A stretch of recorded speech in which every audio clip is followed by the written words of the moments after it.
Hello, everybody, and welcome back to the Ghoul Guide Association, the not so super secret society where we talk about all things gothic and pop culture. We are, as ever, your Ghoul Guides. I'm Lauren. And I'm Mary. And you might have realised that we're in the same room today. It's taken us about an hour to set this up in the least professional way you've ever seen. But that's for two reasons, one of which you'll already be aware of if you've read the descriptor of this episode. And that is because we are reviewing Wuthering Heights. So we have literally just come from the cinema. And the other is because we have a very special guest today, our beautiful friend, Dr. Hannah Moss. Hannah, I think this is your first time on the official Ghoul Guide Association. You joined us early on. But do you want to introduce yourself and say a little bit about what you do? Oh, thank you very much for that lovely welcome. Yeah, so my name's Hannah and I did my PhD with Lauren and Mary, which was full of fond memories as well as maybe a little bit of trauma along the way, but we stick together. So my PhD was on 18th century women's writing, particularly novels and poetry that featured women artists of that period, and now I work in the heritage industry, but have a long-standing love of the Brontes, hence why I've been invited along today. Yes, so we have literally just come from the cinema. It would have been like hours, like maybe just one ago, but it took us ages to get set up. But we are fresh from the confines of the cinema, and we have thoughts, don't we, Mary? We have all the fresh takes. So fresh, you won't even believe. Yeah, like you buckle up, strap in. And also, I will say, like, bear with us with the tech. We were meant to have 3 microphones. One is not working, and also we're not rich, and so our tech is affordable. And it should hopefully do, but there might be some muting and running around and pressing buttons. But hopefully, again, as I said, fresh takes. Hopefully, they will be well worth it. And just say, we've done so well not discussing anything during the setup. We've never been so quiet as a 3, just not discussing anything, just to avoid talking about Wuthering Heights and saving it for the podcast. So I genuinely don't think we've ever had such a dearth of conversation as in the hours since we came out of the cinema. So yeah, we've been to see the 2026 Emerald Fennel, or apparently, as I've learned, Fennel.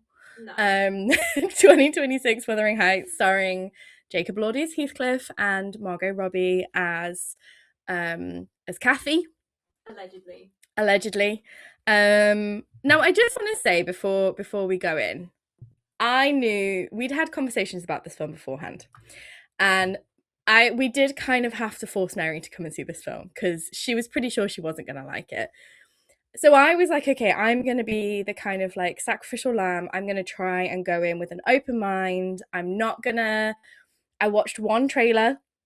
I haven't watched any interviews. I haven't watched any like promo clips. Stuff obviously keeps coming up on my TikTok. Things pop up, but I've tried really, really hard to go in with like no preconceptions and to try and stay in 2 minds, which is what I try and do anyway with adaptations. Do I enjoy this as a film on its own? And do I enjoy this as an adaptation? Because sometimes I can really enjoy a film and think it's an absolutely shit adaptation. And sometimes it's a really good adaptation, but it's a really shit film. Like those 2 things are not mutually exclusive. So I tried to go in with as open a mind as possible, I didn't love Saltburn. I did like Promising Young Woman up until the end. As you might know if you listened to our Frankenstein episode, I was, impressed by Jacob Elordi. I was unaware of his game. So I did my best going into this. So before we dig in, what I thought would be a really good way to set the tone is, we're scholars. People, for the most part, listen to this because we are like literary historians, academics. So I thought actually what would be a good idea is to kind of lay out where the three of us all stand when it comes to adaptation. So Hannah, Mary, for you, what makes it a good adaptation? Because I've talked before about the fact that I'm really not bothered if something looks historically accurate. What bothers me is, like when we saw Napoleon, when something is trying really hard to be a serious historical drama and gets things wrong. But I'm not bothered about purism in the way. I'm more bothered about like the heart and the soul of it. So Mary, do you want to kick off? Like, what makes a good adaptation for you? Yeah, so I think I actually mentioned this before we went in to see the film, and I gave 2 examples. One adaptation that I really love is Baz Luhrmann's Romeo and Juliet. Mm-hmm. It uses the script and the language of Shakespeare, but in terms of the characterization, the costuming, the sets, it's an interpretation. It's a transformation of the text whilst understanding the core of the play, which is these are 2 individuals who fall in lust, fall in love. Mm-hmm. Their families don't get on, and there's a bit of rivalry, and that's where the tragedy comes in. But you also have these beautiful costumes, this beautiful set piece, and Mercutio is just amazing in that. In that film. What a scene. The other adaptation that I really like, which is kind of not exactly a textual adaptation, is 10 Things I Hate About You, which is very loosely based on, again, Shakespeare, but it's very loosely based on The Taming of the Shrew. Mm-hmm. And I'm going to add a third adaptation because I do think that it is worth talking about in this conversation, which is Pride and Prejudice and Zombies. Because I think that is a really fun, playful adaptation, which again, it gets the theme, it gets the cause, the core of the text. It understands that it's about individuals and society and perception and gossip, but also there's zombies, because what else would a social drama need if not more drama and violence? So I love that. I'm not a textual purist. For me, a good adaptation, whether it's a kind of more adhering to the actual text and the characters, or whether it's more loosely based, or whether it's having a bit of fun, it's about, do you understand what the actual text is about? And can you, because I think that adaptation is an art in and of itself, can you translate this story, not exactly, but can you translate this story to another medium? So that for me is where I stand with adaptation. I'm going to throw this over to you, Hannah. What are your thoughts? And especially also, because I said this earlier as well, you are our resident Brontë expert. So also to add to Lauren's question, what about specifically like Brontë and Wuthering Heights adaptations do you look for, as well as just your thoughts on adaptation?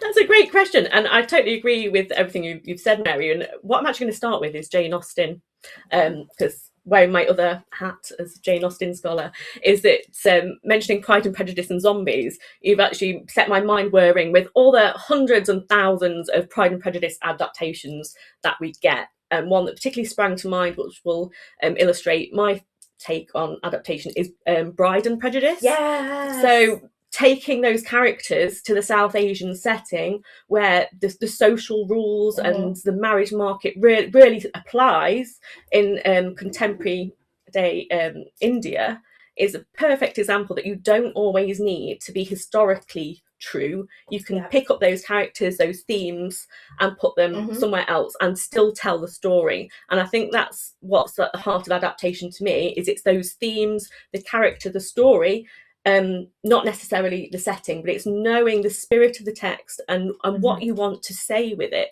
I think that's what's really important. In terms of Wuthering Heights, I think it's a really difficult text to adapt. So we're talking about that shift from a very complicated, rich text that is has multiple layers, so it has that framing narrative that I'm sure we'll talk about more later on, that is kind of completely erased from this adaptation, which I can kind of understand why. If you've got 2 hours to tell a story, you kind of need a clear linear narrative, and Wuthering Heights is intensely complicated, and Emily Brontë does a really skilled job in handling multiple timelines. So it's starting from a complicated place. There is the Tom Hardy adaptation that I'm quite a fan of. We have a soft spot for that one. Yeah. And the other version I'll sort of touch on is Ray Fiennes. There is a version with him that's a bit earlier, and that is framed really interestingly in that Emily Brontë herself makes an appearance. So she comes, I think, riding a horse in a storm over the moors. It's sort of really putting her in the narrative herself. And I don't think I've seen this one. You need to watch this then, because in terms of like characterization of women novelists, it's really having to justify how she came to write this really crazy story. And that was a big thing upon release. It's like, how could a young woman who had a supposedly quite sheltered existence on the Yorkshire Moors come to write this story? And so they take that as their starting point for framing with her saying, oh, I'm inspired by this ruin, here's the bad weather and the moors. And so that's one take that I find quite interesting, that they've carried on that sort of need to justify how the novel came about. Yeah, and I think it's really important to kind of mention that background with Wuthering Heights. So if you're not familiar, Wuthering Heights was really the only of Emily Bronte's published. We have other works by Emily, but not really. They're juvenilia and poetry and a bit scattered. So unlike her sisters, she only has one published novel, which is Wuthering Heights. It's published, as with the other sisters, under the pseudonym.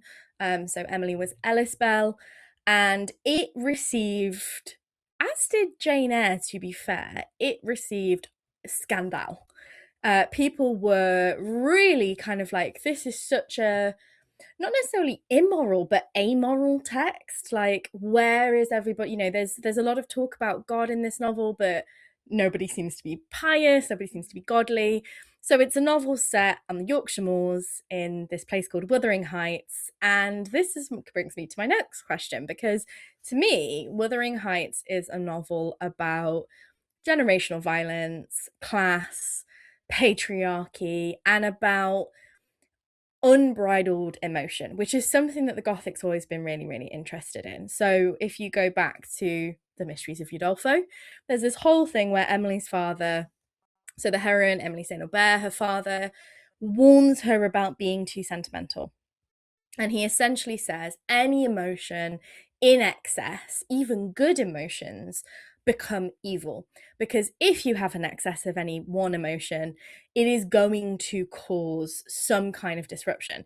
We see this again in Jane Austen's Sense and Sensibility, and then we see it in Wuthering Heights. Wuthering Heights is very much a novel about what happens when you have too much passion, too much love, too much affection, too much obsession, and how does that work kind of within society. So Wuthering Heights has often been branded a romance, and it's difficult to say it's not a romance, because the relationship between Cathy and Heathcliff is so central to what happens in the text. But it's not a romance in the way that something like Jane Eyre is. Jane Eyre does have a central relationship narrative, and part of the resolution of the narrative is that, spoiler alert for Jane Eyre, Jane and Rochester end up together. Can I just add, I don't think you need to be, hopefully we don't need spoilers for 19th century novels, but I mean, I don't know, maybe we'll throw them in.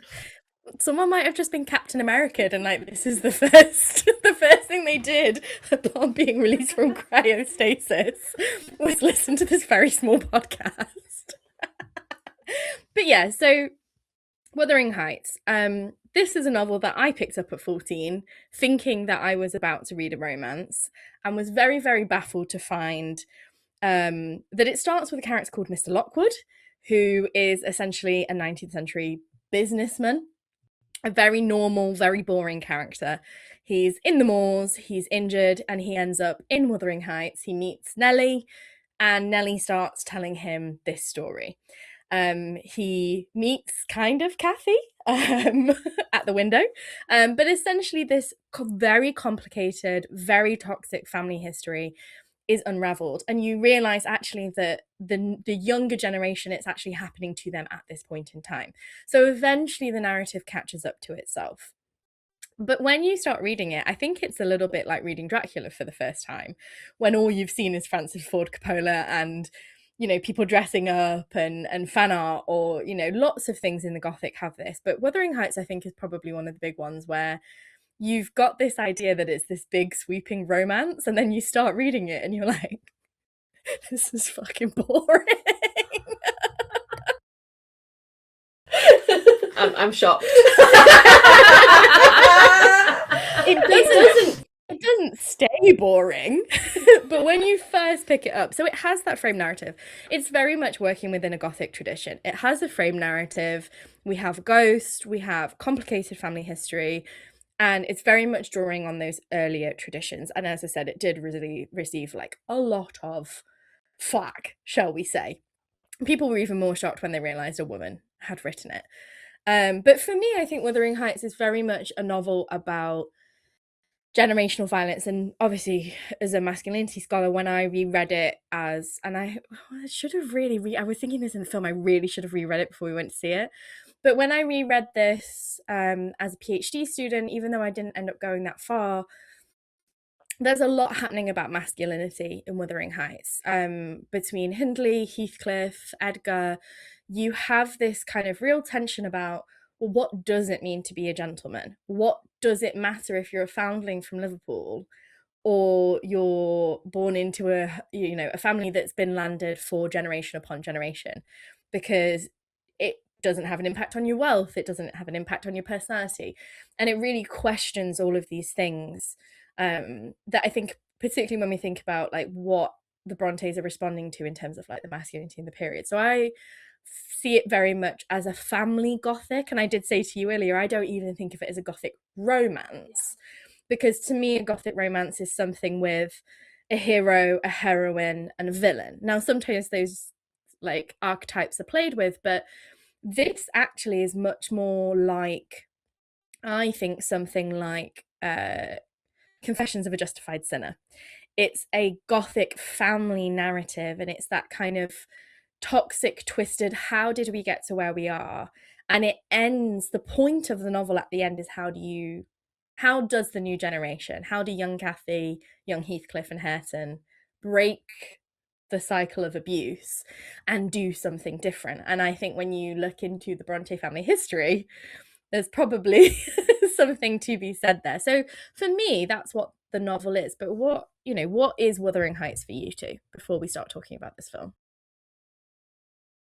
Hannah, I'll let you go. I think it's so much become part of the cultural imagination that without reading the book, everyone has an idea and a picture in their head, and it is often that star-crossed lover narrative that even before I picked up the novel, I had that great romance in my head of that there'd be two figures calling across the moors to each other, and was quite pleasantly surprised to realise it wasn't in my teens when I think it was my A-level text. And I know you said you found it very boring, Lauren, but I was kind of only at the start. I think I was expecting something quite schmaltzy, maybe a bit Mills and Boon, and then to get this really toxic family. And I think what really appealed to me was that I hated all the characters, actually. And I think we've been taught that you need a hook, you need to sort of identify with a character to see yourself as, say, like a Lizzie Bennet, or it's like a dream world that you'd want to slot yourself into, whereas Wuthering Heights was something the complete opposite. The only nice person in Wuthering Heights is Isabella. Yeah. And maybe Nellie. Yeah. and that's it. And you've got what are their backgrounds? Are they nice? And it was so complex, and it was something I'd never come across before, where I could hate everybody but really be compelled to read on. So it was a bit of a breakthrough in kind of English literature and the type of books that were appealing to me, and is either to praise or to blame for where I am today, because I was about ready to drop English literature. I didn't want to study D.H. Lawrence, and then was handed a copy of Wuthering Heights, like, yes, I will study this, and I'm still carrying on today talking about this book.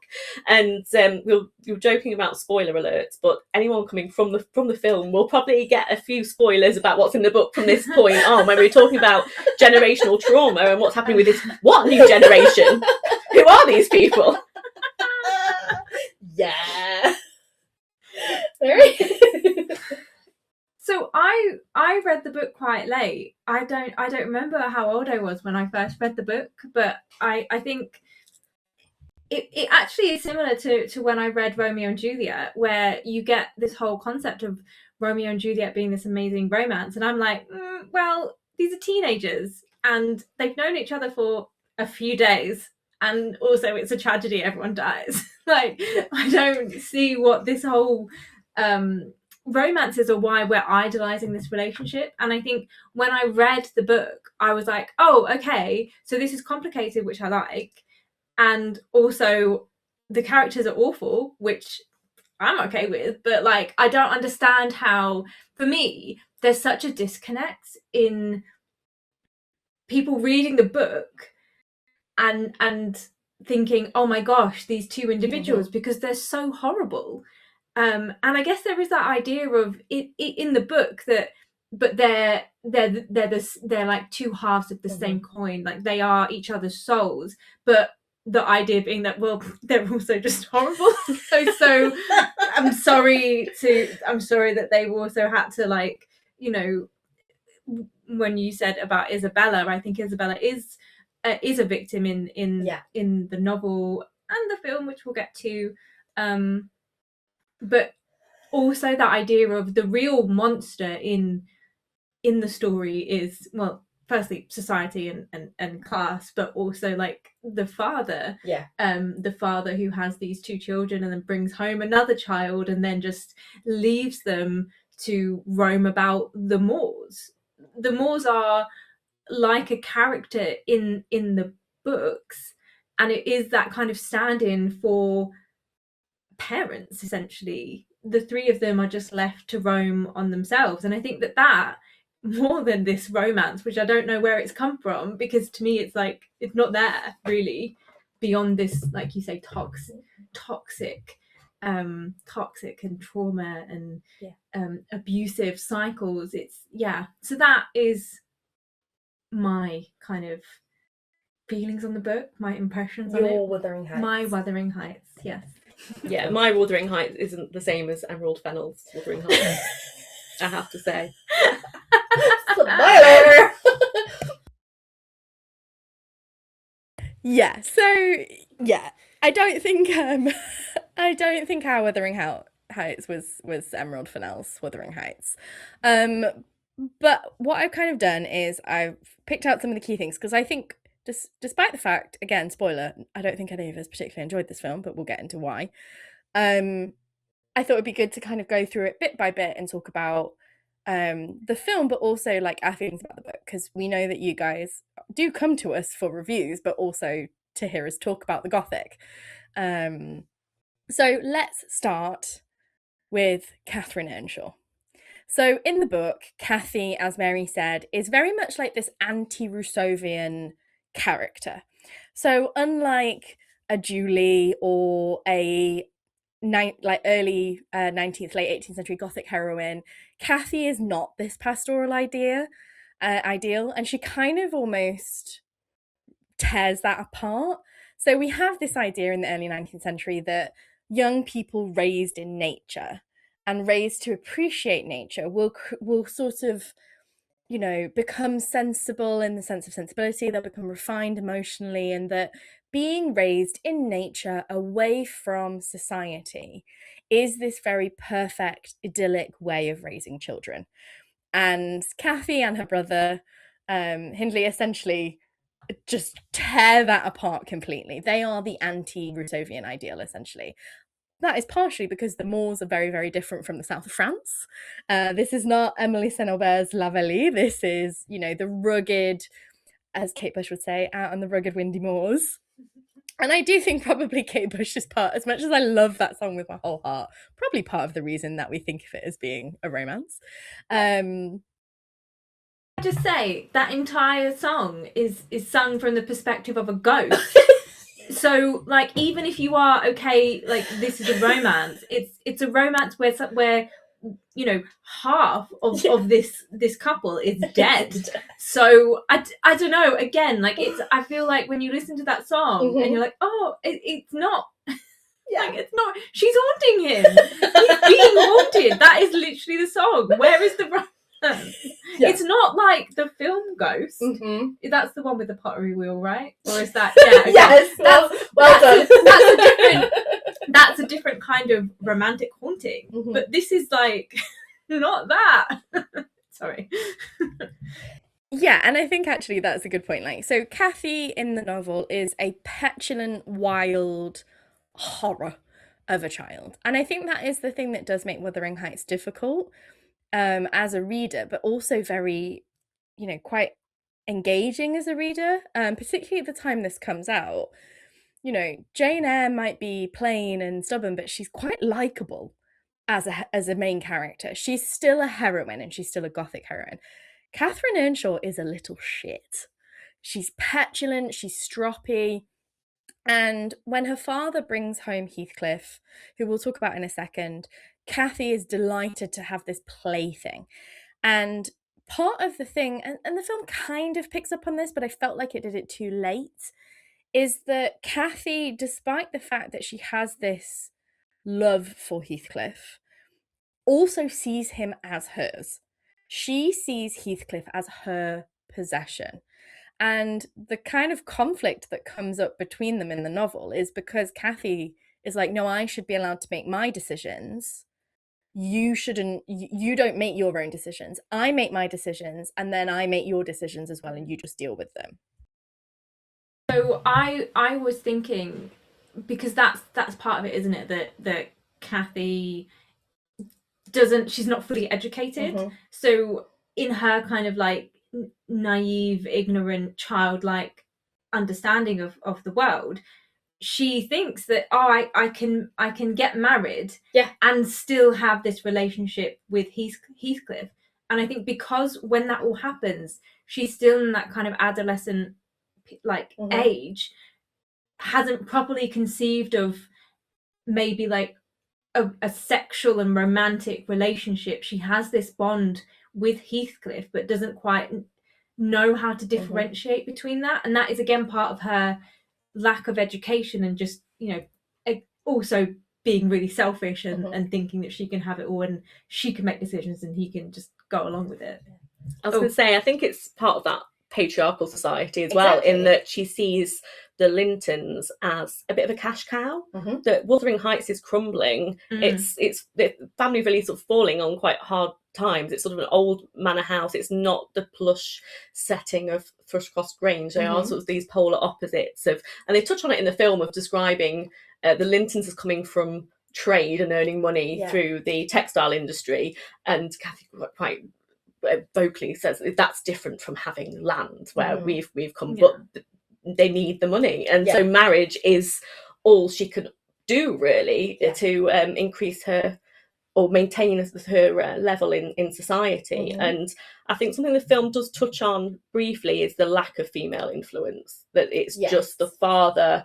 They're sort of laughing about the mother, what she was like in the past, but her absence is felt, I think, in Cathy, in that I think the film does make her a bit more ladylike than I get from the book. Like, you're talking about how wild she is and how petulant and also quite violent. Like, she sends her father to buy her a whip from Liverpool, and he comes back with Heathcliff as the alternative present. So that idea of wanting a whip, she is quite brutal from early days, where it is a bit more cutesy, crying, emotional girl in the film adaptation we've seen. Yeah, and we'll talk about this a little bit later because we are going to talk about the adaptation choices, but that is kind of central to my issue with the change they've made to Nellie, because the whole point is that Nellie, as a servant, and she is a very classic gothic servant. I'd love to hear what Kathleen thinks when she's seen this film, but the whole point is that Nellie has this responsibility over Cathy, but she doesn't have the education or the standing to be able to actually raise Cathy well. She loves Cathy and she tries her best to manipulate Cathy's decisions into what she thinks is right for Cathy. But she doesn't have the power, she doesn't have the agency, she doesn't have the education. And that's part of the tragedy, is that Nellie, the one kind of character who has the best intentions at heart, doesn't have the knowledge, doesn't have the education.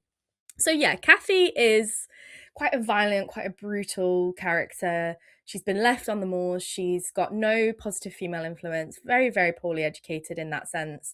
Her father is an absent, neglectful father, and she has this older brother who is really, I think it's a real shame he's not in the film because he is quite a classic example of toxic masculinity. Her brother is Hindley, is this character who has been told he is the inheritor to this ancient name. You know, there's this whole thing about Wuthering Heights has been there for generations. He's meant to be a gentleman. He's meant to be all these things, but he's got no money. He's got no education. His father doesn't give a shit about him. And then he brings home this potential challenger to his authority and his name and all of those things. So, on that note, what did we think of Margot Robbie as Cathy? Now, up at the top, I just want to say that I fully believe that women should be able to play roles they are quote unquote too old for. Because for generations of Hollywood films, men have been starring in roles that they're either too old for or have been having, you know, women playing the mother of their children and they're only about 7 years older than their children. So I don't necessarily have a problem with the fact that Margot Robbie is too old to be Cathy, and they do try to age her up. There's a couple of things about Cathy being a spinster and they increase the number of years that go by and things like that. But I think the problem is that in making her older, and because Margot Robbie is visibly too old, and don't get me wrong, stunning human being, she doesn't look old, quote unquote. But the problem is that when Cathy meets the Lintons and that whole narrative plays out, she's barely an adult. Like, that petulance, that impulsiveness, that lack of understanding of consequence all comes about because Cathy has grown up too soon and is too young. And I think by losing that, I struggled to engage at all emotionally with Margot Robbie's Cathy.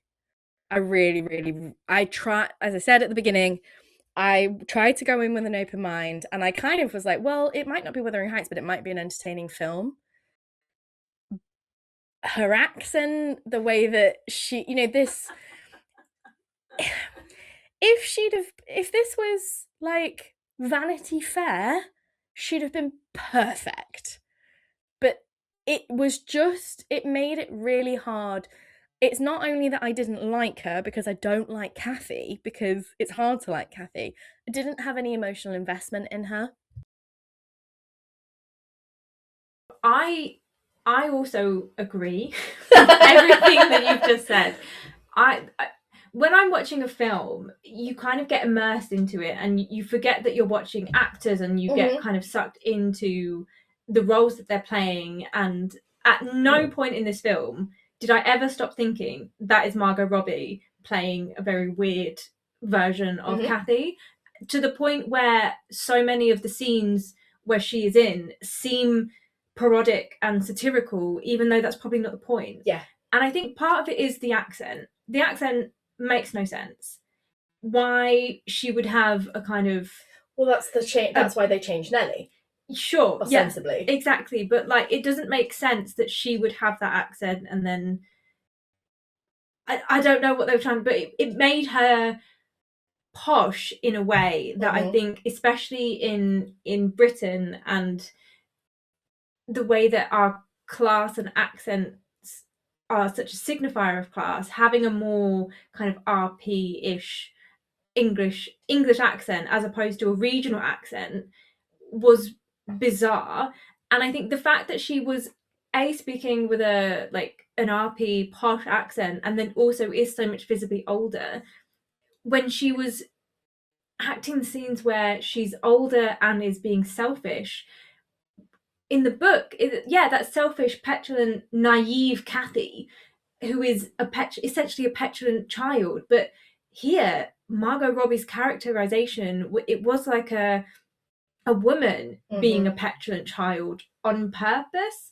And I found it really difficult to kind of get past the idea that Cathy, in this film, was always being performative. Yeah. And I don't think that's the point. Like, Cathy and Heathcliff, they're not meant to be performative with each other. They're meant to be they're meant to be genuine and themselves. But I felt like she was being so performative with everyone. And I mean Cathy. And I think it just, for me, everyone in this film is miscast. Yeah. That's not a point. I know we'll get to that, but it's not a point on anyone's actual acting. I think it's their miscast. But Margot Robbie, I think, is the most miscast. And maybe if she had chosen to do a regional accent, it would have been less harsh. But it was just so discordant for me. Yeah. Well, Before I throw to you, Hannah, I'm really glad you said that, Mary, because you've just put into words something that I was struggling to identify why I was feeling that way. That part of the point of Cathy having the regional accent is that she's been raised by the servants, and she doesn't have the education, she doesn't have manners. And I think having a Cathy without a Yorkshire accent breaks that connection between her and the household. And it means that when she is being petulant, it does seem performed.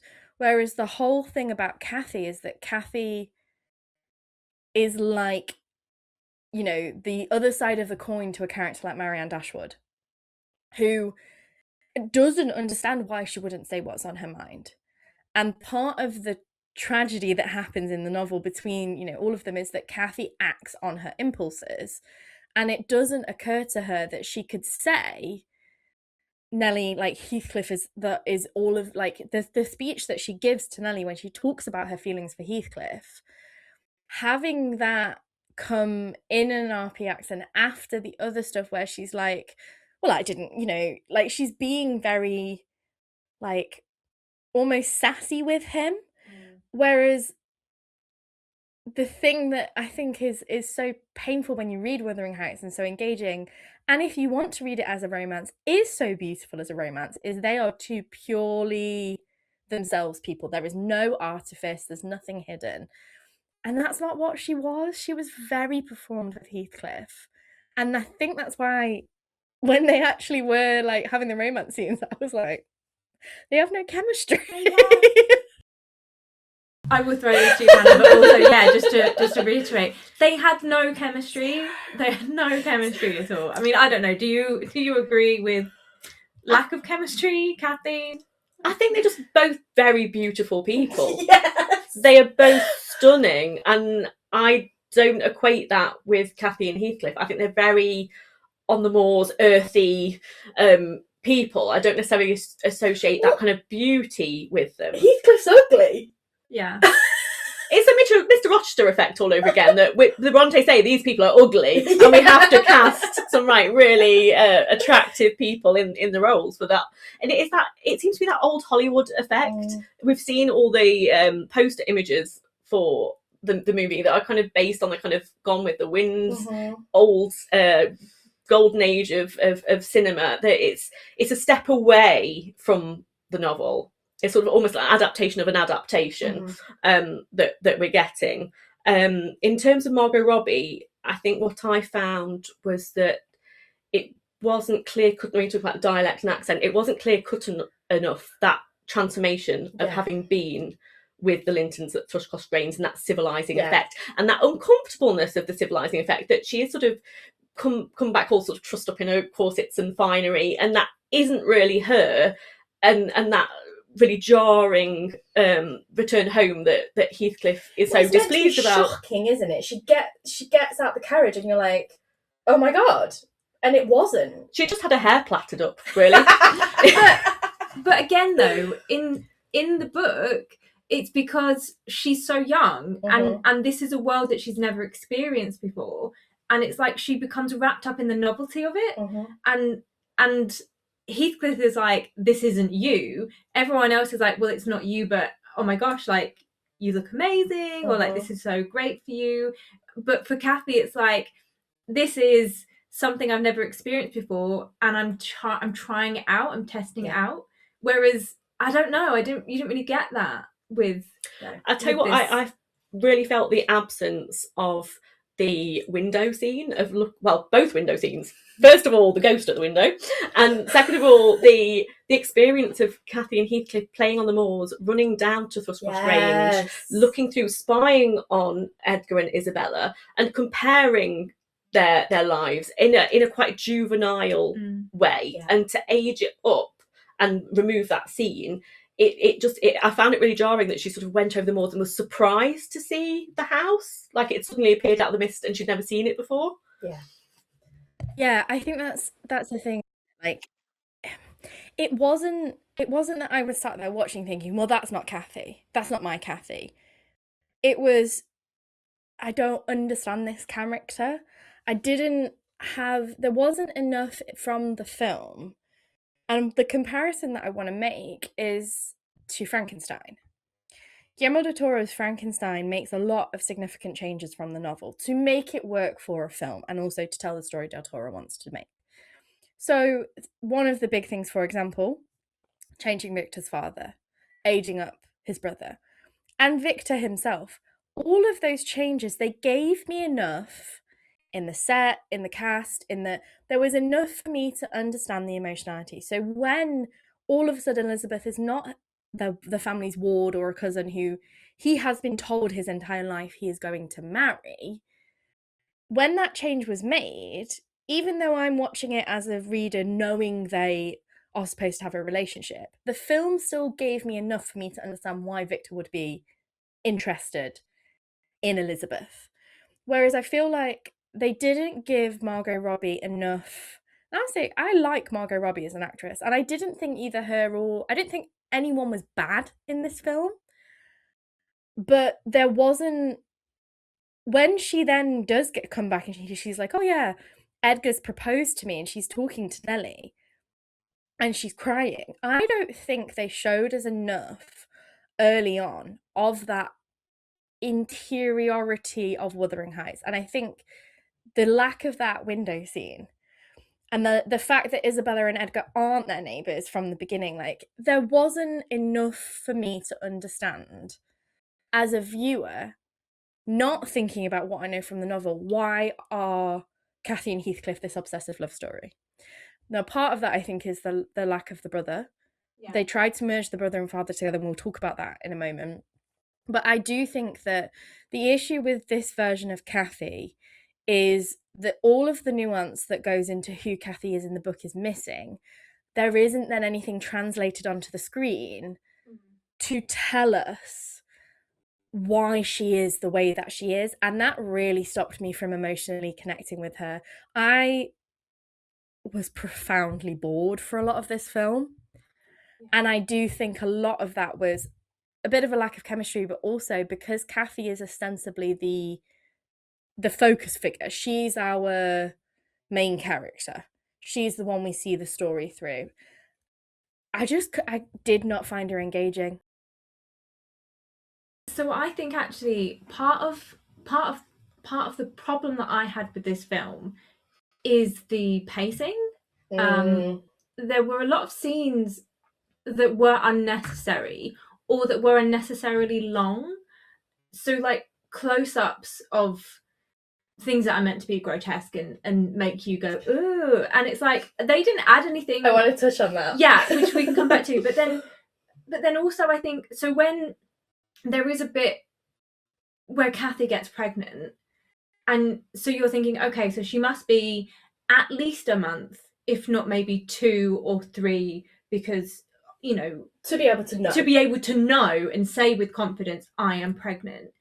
And then Heathcliff arrives, and then she spends some time like entertaining him, and then they embark on a sexual affair, and then they have a period where they're not seeing each other, and at no point during this period does she ever start to show. And I know that not everyone shows in the same way, but that's quite a big signifier in film, at least, of showing that, and also showing that passage of time. So I was kind of very confused and almost thinking about, when are they going to start showing a bump, or even if it was just small. And also I was confused as to how much time had passed, because the scenes kind of insinuated that a lot of time had passed, and you would think maybe months, in which case, okay, so pregnancy is 9 months, we must be like 4, 5, 6, maybe 7 months down the line, and she's not showing at all, which it was, I think, that weird timing made it hard to kind of comprehend, when they're like, oh, it's been ages and she hasn't gotten pregnant by her husband, and it's like, I don't actually know how long she's been there, because the montages aren't doing what they need to do. I think at one point they mentioned 5 years has passed, but just to jump off what you've said about there is no bodily change, because one of the striking things about the book is Cathy wasting away. She refuses food. It's a difficult topic, but she effectively has an eating disorder. She's refusing all sustenance and wastes away physically in bed, and you don't get a sense till we get the sort of the leeches on her face that there's anything medically going on. No, and I think that is a really good point. Like, the film of it, like the actual film making, I think, there's these beautiful set pieces, and there's obviously a lot of thought. I don't have any problem with Cathy's actual wardrobe. I did laugh when she came out in the cellophane nightie, because that was funny. But I don't have a problem with the fact that those materials don't make sense. The corsets aren't. I have little to no issue, because for me, costuming in a period drama is more about what it conveys to me as the audience. Just to add to that, I did have one thought, which is, there is a scene where she is saying, I'm very, very cold, and she's shivering. We can't we can't start a fire because, our father can't afford all this wood. And the clothes that she wears are so thin, and also, like, you must have more than one dress and one scarf. Layer up. You live in the moors. You're not going to be wearing these thin things. And also, if you're cold, layer. And that, I found, again, it took me out of the narrative, because I'm like, this is ridiculous, because just get another blanket, put on a jumper or a cardigan, I guess would be more. So I don't have a problem with the stylization or the costuming, apart from maybe that cellophane dress, but that doesn't make logical sense to me, and then that is something that pulls me out of the narrative. And I think you were right, even though there is a difference in the clothes she wears after she's first met the Lintons to before, there isn't enough visible difference. Like, that idea of all of a sudden free-spirited, wild thing Catherine Earnshaw is now Mrs. Linton, and she is trussed up and she is corseted. Like, her hair, like, the stylization actually it made me less emotionally engaged than it made me more. So I think unfortunately Margot Robbie is good. Like, she's good in the way that she emotes, and I just could not engage with it, which brings us, I suppose, to Heathcliff. So Heathcliff, of course, the big drama around this film, and I don't think it can be ignored, because one of the things that made this novel so scandalous is that Heathcliff is objectively not white. And even if we read it as actually Heathcliff is white, but he's not white enough, or we read it as Heathcliff is Romany, we read it as Heathcliff, he's kind of described as potentially Indian. I think he's kind of almost sold to Mr. Earnshaw as being like a pirate. That the idea is that there is whichever way we look at it, the ambiguity around Heathcliff's race is important because that is the justification for everything that happens to Heathcliff.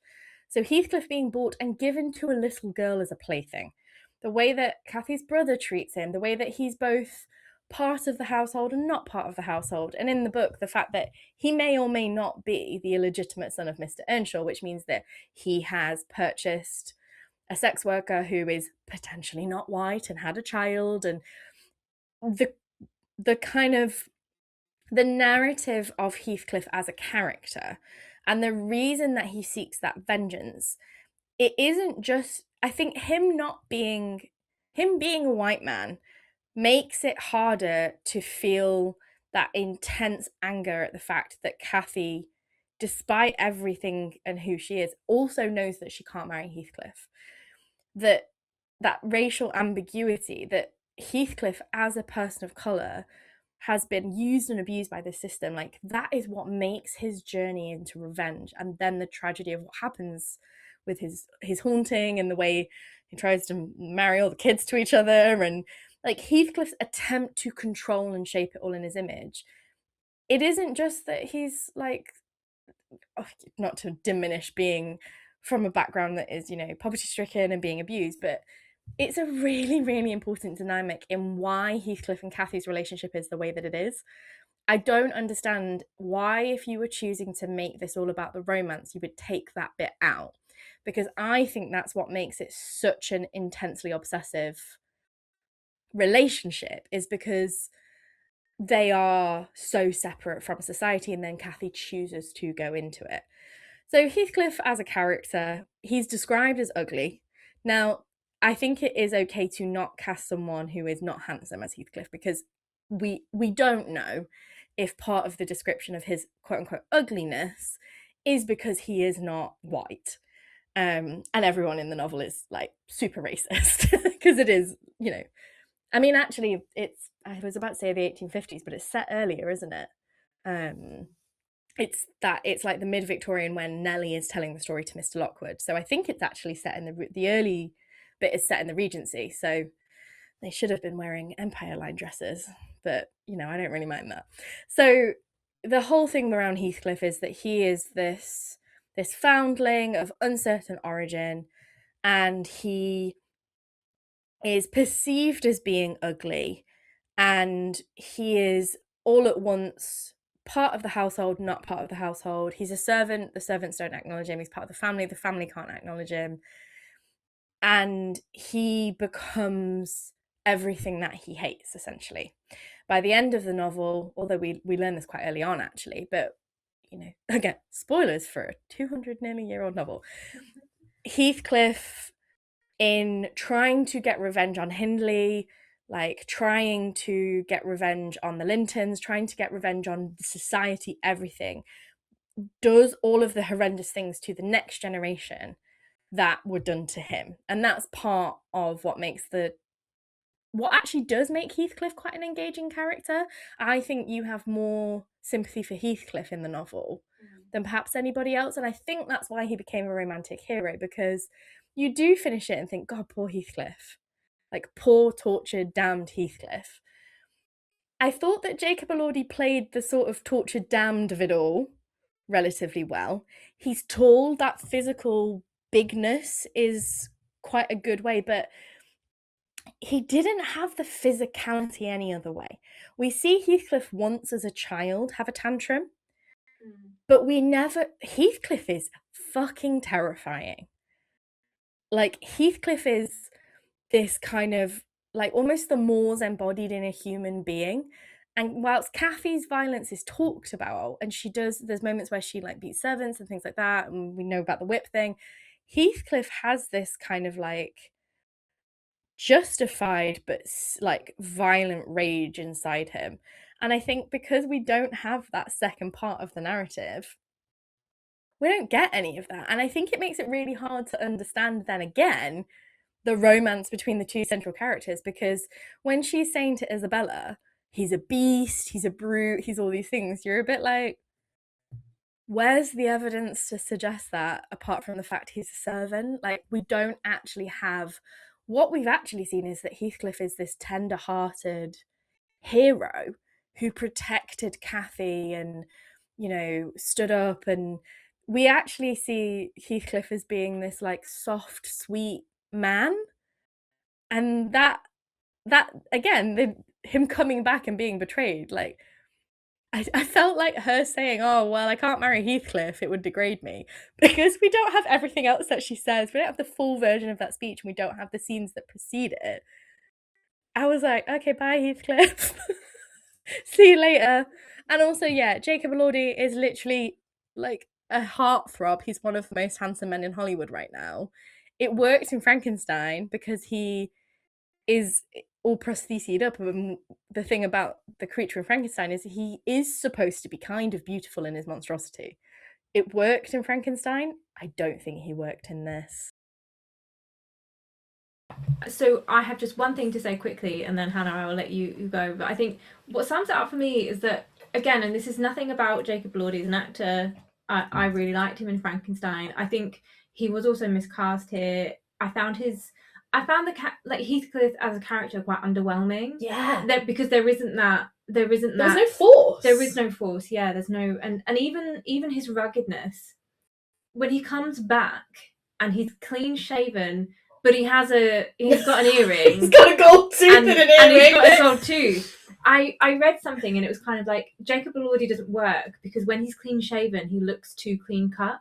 I think, and this is something that maybe is a little bit like just maybe a physical thing that isn't anything, but like I feel like you need somebody who, when they are clean, when they shave, they still have stubble because their hair is growing back and it's so thick, and it's part of that again where you have like the Moors embodying the unrestrained nature of the family, and also the potential for violence that is there. You have the wuthering winds and the harsh weather. I think that you need someone whose physicality also embodies that. And yeah, when he shaves, his face is so smooth, and then you couple that with the scenes that emphasize his tenderness and nothing else that kind of shows how he is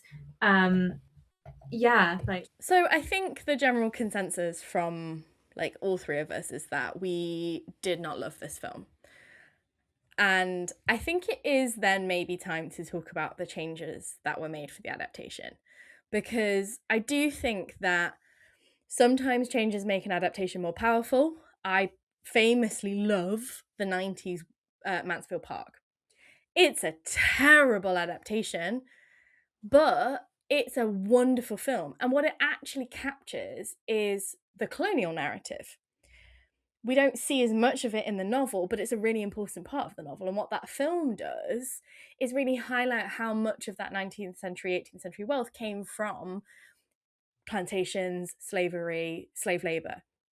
So I think like that's a really good example of a really awful, quote unquote, book truth adaptation, but a really entertaining film, and a film that actually captures one of the really important parts of the novel really, really well. And I have no problem with the fact it sacrifices other things for the benefit of that. So I think what I'm trying to say is not just to defend ourselves, but the changes you choose to make for an adaptation are important. So I think I talked about this in the Frankenstein episode. Adaptation is an art, and adaptation is a very specific thing. You cannot expect to translate something faithfully onto screen and it have the same emotional value. It just doesn't. So I was never expecting this to be quote unquote textually accurate, because I think that would have been a bad film. It's a really long book. It would have been a bad film.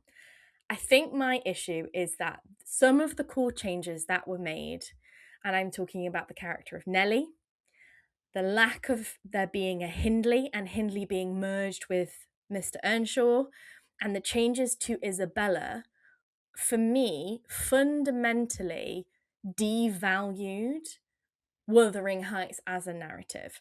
And putting quotations around it doesn't save that for me. This wasn't me sitting there going, oh, well, it's not right because it doesn't have Hindley. I don't think that Cathy and Heathcliff's story is as powerful if you've not got Hindley. So let's start with the lack of Hindley. So Martin Clunes plays Cathy's father. I did not know he was in this, and I will say he was brilliant. And it almost makes up for it because they make Mr. Earnshaw this abusive, drunken, lout who is terrible to both Cathy and Heathcliff. But because he's a father figure and not the brother, so it's not someone they're teaming up against. It's not Cathy and Heathcliff versus Hindley. I really felt like I would rather have not had I'd rather them have been like Cathy's father appears with Heathcliff and fucks off for the rest of the narrative, which is essentially what happens. And there have been Hindley. I really, really think the lack of there being this brother figure in Wuthering Heights, the house, really undersells the power and the connection that Cathy and Heathcliff have. So I think on that point, it was really interesting to have Heathcliff come back with this wealth that no one knows where he got it from and be able to buy Wuthering Heights and essentially to buy out and not save but to almost purchase the father figure. And I think that was something that could have been interesting to pursue. Like, if you want to make a change, that's an interesting change, rather than him coming back. Doesn't he gamble it or win it or something? So yeah, something like that. But rather than him winning over his equal, not equal through the brother figure to be able to have that power over the father, I think was interesting, but they don't do anything with it. That, I think that's the thing. It's the choices that are made, and that change is one that I think had the potential to actually be really interesting. It doesn't go anywhere. What do you think, Hannah? I feel like we really lose the revenge aspect. Yes! Because the thing with the Heathcliff-Hindley relationship is that Heathcliff basically funds his alcohol habit and drives him into an early grave. And that's completely lost. There's a slight hint that there's some gin on the table that the father could drink, but it's not that really calculated plan to ruin somebody's life and that trickle down the generations. Yeah, I think Hindley is one of those characters where, and I will say this with my chest, if you've not read the book and you've not read it properly, you don't realise how important that is. And I think that was a change. Genuinely, it made me care less about Cathy and Heathcliff. And if the whole point of this film is to care about Cathy and Heathcliff, and the whole film is taking all of the other elements out of the story and it's just about them, changing Hindley devalues that. And so does changing Nellie. Yeah. So Nellie goes from being a classic Gothic servant to being a lady's companion. And a lady's companion, essentially, some of you might know this, particularly with the most recent season of Bridgerton. Ladies' companions were women of noble class who either their families were on the poorer side, maybe they were like a cousin branch that had lost the financial aspect, or they were illegitimate. So usually someone who has the education, the status, the standing to be a companion to another young lady of class, or sometimes it would be like to a spinster. So like in Rebecca, she's a lady's companion. That's what Nellie is in this version. Nellie being, rather than this good-hearted but uneducated character who essentially the whole thing is, had Nellie been given the shot at life she deserved, she might actually have been able to raise Cathy and Heathcliff and Hindley better. She's too young, she's too, like, there's this whole thing about Nellie being the right person in the wrong circumstances that causes this situation. Of course, she's the one telling Mr. Lockwood the story. And I feel like maybe they tried to do it because it was like an ill-guided attempt to make Nellie like a better quote-unquote character. Sorry I keep saying quote-unquote, but like making her noble. Also, choosing to make her Asian when you haven't cast Heathcliff, like, I think they thought they were doing something really clever with that change to Nellie, and actually it just completely missed the point of who Nellie is. And I felt like it was really unfair on Nellie, Like, when Cathy's like, well, you've never loved anybody, the whole point is that, like, she loves Cathy. Also, I genuinely was like, oh yes, these, at the beginning, these are two children who are the same age. And then we flash forwards and I'm like, why is Nellie like 50 and Cathy's 30? But I really don't think... I was so shocked when I realised what the change had been with Nellie. I think, again, the story doesn't make sense in the way it should. Having Isabella talking about the nurse, but then not actually making Nellie... Like, the Nellie nurse connection between the Romeo and Juliet and Wuthering Heights actually makes sense if Nellie is who Nellie is meant to be. Yeah. It doesn't make sense if you suddenly make Nellie the illegitimate daughter of a lord. So I'll keep this quick just because we are getting to the end of the episode, but I think that, again, like, it's one of those changes that nothing is made of it. I've seen so many adaptations of Shakespeare where they're gender swapped or they're race swapped, and it's making a point about that. But to just put a woman of colour into this role, and also I think to do it so clumsily, because I think the child version and the adult version of Nellie seemed so wildly different in the way that she had aged, and both actors were, they were good. It's just, again, it comes down to that directorial characterization that doesn't do anything with the change. It's just a change for, I don't even know for whatever reason. But yeah, what did you think, Hannah? It is really interesting that she's kind of sidelined. Yeah. In a way, she's given this sort of prominence of, oh, interesting change. We've got the racial aspects, like you say, the class aspects brought in. But at the same time, I feel like we've lost that storyteller. Yes. And again, coming back to that framing, that it seems a real loss. And I'm thinking back to, like, you have other adaptations. Sort of, there's a novel that called Nellie Dean that takes her as the central character, because she is quite a rich person to delve into. Well, the whole point for me is that Nellie's the last one standing. She's the only one who can tell the younger generation, who aren't in this film because half the parents don't exist. Cathy does not have Cathy Linton. But the whole thing for me with Nellie, in the fact that this is a novel about class, is that Nellie's the one left with the law and the knowledge, and that Mr. Lockwood is like, ugh, this stupid... He dismisses Nellie and is such a dick about Nellie, and it's like, you're shitting all over this woman who has all the knowledge and actually could be the person to bring about all this change, because you don't view her as valuable. Let's just finish on the Isabella. changes on Isabella, and, like, again, like, keeping this really quickly just because we don't want to go over long, but, like,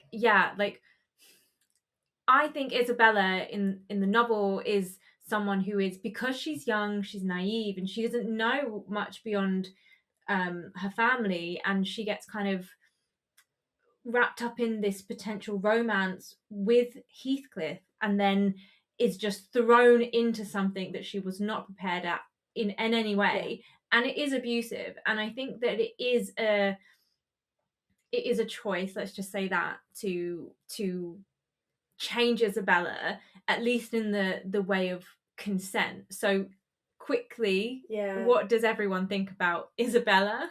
I think you need Isabella's letter to really confirm how demonic and devilish and evil Heathcliff is. It's that treatment, and to flip that on its head and use those words and find out that it's actually she's complicit and having these letters dictated to kind of cause a reaction, and her giving sort of knowing winks that she's a willing participant, consensual partner in all of this, loses that again. It really changes the narrative, and allows Heathcliff to be that romantic figure longing for Cathy again, because he sort of repeatedly says, do you consent?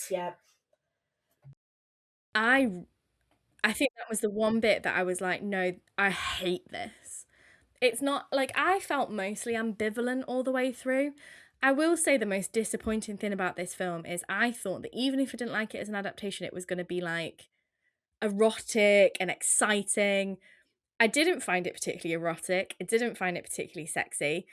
Actually, because they were making out so much, I was like, the whole thing about Cathy and Heathcliff is they have this like transcendental yearning for one another on like a deep spiritual level, and having them constantly fucking instead of having Cathy at the window every night haunting him. That's the powerful bit, is that this man has to drink himself into oblivion because otherwise Cathy is at his window. And because Lockwood essentially sees the ghost of Cathy as well, the idea is that this was such a powerful connection that Cathy cannot move on. Yeah.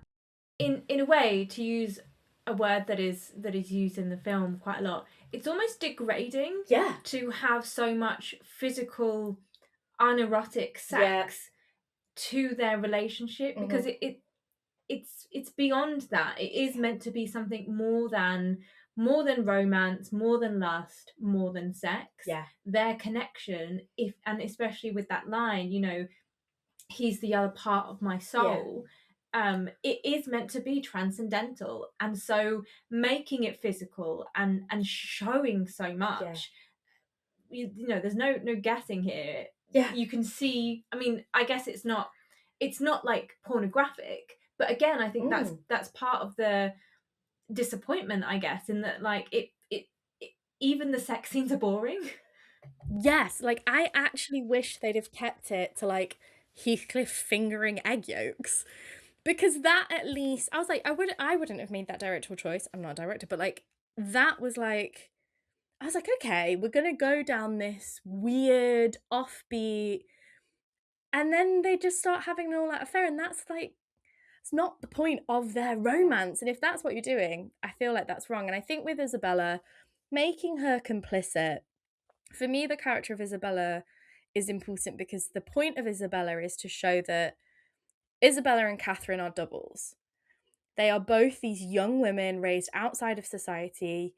They're very naive. They don't understand society. And the whole point in this anti-Rousseauvian idea that Brontë really goes hard on is that both Cathy and Isabella have to die. They cannot exist, because whether or not if they're free like Cathy, it will consume her. If they're naive and sweet and innocent in the way that a genteel lady's supposed to be, they're going to get taken in by... Isabella thinks he's a rake. She thinks that he's the dark gothic anti-hero, the Byronic hero that she's read about, and he's not. He is an abuser. And I think trying to make it like, oh no, Isabella's also a little bit of a kinky freak, like, that doesn't do what I think Fennel thought it did. And that was the one bit when I went from being a bit bored and ambivalent to being like, that's actually quite disgusting. This is an abuse narrative and you've turned it into a kink. That doesn't empower Isabella, to me. That doesn't empower, it doesn't give her back her agency. And just on the topic of Isabella, obviously my research centres around representation of women artists, Exactly. and I found her crafts and how that was presented. I can never look at a pop-up mushroom in the same way again, but it felt like it wasn't valuing women's artistry in any way, shape or form, and that it was something I was hoping to get from the adaptation when it started with the hair work. And I'd seen all the red carpet footage of Margot Robbie wearing the copy of the mourning bracelet that's in the Brontë Parsonage collection. I thought, are they really actually going to engage with handicraft? But no, it was done in a way to sort of ridicule her as this kind of sex obsessed, repressed, letting everything out in her phallic embroidery, and it really belittled those sort of pastimes. So I think on that note then, with that disappointment, maybe we should wrap up and sum up. I don't know, like, would you recommend this film? Like, what would you say about this film? What are your like final thoughts? There is a positive I'd like to add, because I thought that the young actors were really good as young Cathy and Heathcliff, and actually they were the ones I connected with most, even though it wasn't what I was expecting from the book in that kind of wildness. It was actually a really touching relationship when he takes the whip for as punishment rather than Cathy, and how he says he'll sort of always be with her, and the ankle holding. There's some really touching moments, and having that ending montage going back in time to that childhood relationship, it did actually leave me on an emotional note, feeling a little bit sentimental about it, which it wasn't the feeling I was expecting to get from going into the film or from my experience of the book, but it was something I quite enjoyed, of seeing them as children and their relationship. And the girl who plays Cathy, whoever the casting director is, she's a sort of spitting image of Margot Robbie. It's quite uncanny that they've managed to cast someone with that level of likeness. Yeah, I think it's a shame. I think this is how I feel about a lot of Emerald Fennel's films, is there's potential in them. They just every single time miss the mark for me. Like, I like the idea of it opening up with the hanging and there being this grotesqueness and really challenging the romantic small art of the Victorian era. I liked that you'd got like Cathy's bedspread with, if I should die, before I wake, like my soul to take, like that was something, there was that real fire and brimstone and morality, but it didn't do enough with it, and it didn't do enough with the relationship, and if that's what it set out to be, it really missed the mark for me. I think the saddest thing about it was for me boring. I didn't hate it, I was mostly just bored. The one thing I will say is the costuming and the cinematography, technically speaking, were beautiful.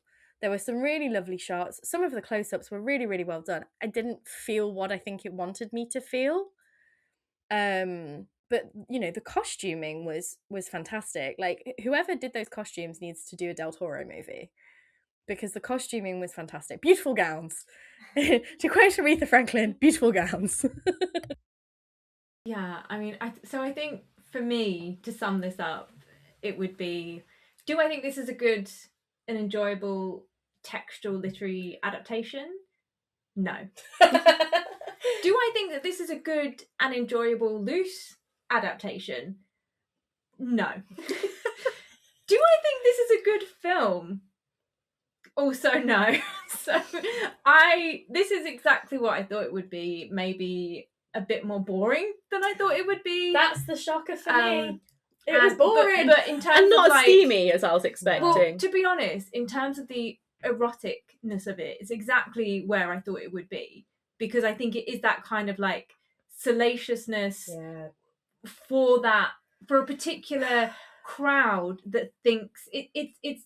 Let's be honest, this is for the 50 Shades of Grey crowd. Not to be insulting. No, but there was. I actually think, Bridgerton's, the first half of Bridgerton season 4 just aired. That is this season, I mean, Bridgerton does this really well, but it's a really sexy season. There's a lot of longing, a lot of yearning, a lot of like, the final episode finishes on a scene very similar to one that happens in Wuthering Heights. And Bridgerton manages to capture that like really racy, like fluttery feeling that I think this thought it was doing. The only bit was when he lifted her up by the corset, but then you didn't get any more of that physicality. It wasn't, there was a lot of breathing in each other's mouths. Yeah. That's weird. Something I did love is the Charlie XCX song is living rent-free in my head, and I think best part of the whole thing. She got the assignment. Yeah. She's read the book, gets this feeling. Excellent. So I think we're going to leave it there with, if you don't want to watch this film, go check out Charlie XCX. Yeah. You'll have a much better time. And if you do want to dig into the story, go read the book. Yeah, I think that's where we leave it. So I was hoping to have some more positive, I was hoping to be the person to come into this with an open mind. It wasn't a great film. But let us know what your thoughts were. And as ever, let us know if there's anything that any adaptations we're not aware of, anything you wanted to think about, look at, watch. Maybe you want a bit more about the Brontes. Maybe you want Hannah back for a Brontë episode. Is there a bit that, you know, you have read it and you're like, hey, Ghoul Guides, please explain this to me. That's what we're here for. Yeah. But in the meantime, as ever, stay safe and stay spooky, y'all. Stay safe and stay spooky.